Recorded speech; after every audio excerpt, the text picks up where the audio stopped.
Եվ ավարտեք պատասխանը։ Երեք այստեղ հանդիպում է տեղի ունեցել ընթացակարգային, լսում եք,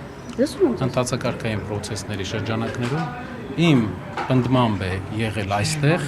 ոչ թե փակ սենյակներում, այլ տեսախցիկների առաջ, որովհետև մենք հանդիպում ենք միայն տեսախցիկների առաջ։ Եվ իմ պնդմամբ է միջանցքում եղել տեսախցիկների առաջ, քանի որ ազգային ժողովը ունի մի քանի ընթացակարգային հարց, որ ստիպված է քննարկել, բայց մենք առանձին սենյակում իմ առաջարկով չենք հանդիպել, որովհետև չեմ ցանկացել տեսախցիկներից զատ հանդիպումներ ունենալ։ Խնդրում եմ տեղեկությունը ճշտեք, դուք հնարավորություններ ունեք ճշտելու, նոր կարծիք հայտնեք մեր քայլերը հանրային բոլորը տեսախցիկների առաջ է եւ մենք ուզում ենք այդ նույն տրամաբանությունը շարունակենք, այսինքն եթե իշխանության ներկայացուցիչի հետ հանդիպում պետք է լինի տեսախցիկների առաջ, որպեսզի հետո որևէ շահարկման, ինչպես ես նոր առերեսվեցի, առիթ չլինի։ Ինչ վերաբերվում է նոր տեղի ունեցած իրավիճակին։ Եթե ազնիվ լինենք, կա բարեկրթության նոր, որի պատճառը նա է, որ մեզ նայում են մեր հայրենակիցները։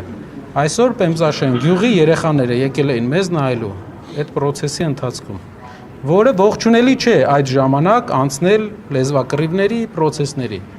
Ամեն դեպքում լինելով մեր ազգի ներկայացուցիչ չես կարող խուսափել էմոցիոնալ իրավիճակներից, բայց մենք ամեն ինչ կանենք, որպեսզի կարողանանք պահպանենք այդ բարեկրթությունը։ Շարունակեմ։ Հնարավոր է Էդգար Շարունակեմ։ Բայց ինչի՞ պիտի Էդգար Ղազարյանը մանդատը վայելեն։ Նաև սիրելի հայրենակիցներ, սիրելի լրատվական միջոցների ներկայացուցիչներ, այսպիսի անջրպետ ունեցող գաղափարական ուժերի լինելը մի դահլիճում, դա բավական ամեն րոպեվա աշխատանք է, որը կատարվում է իմ կողմից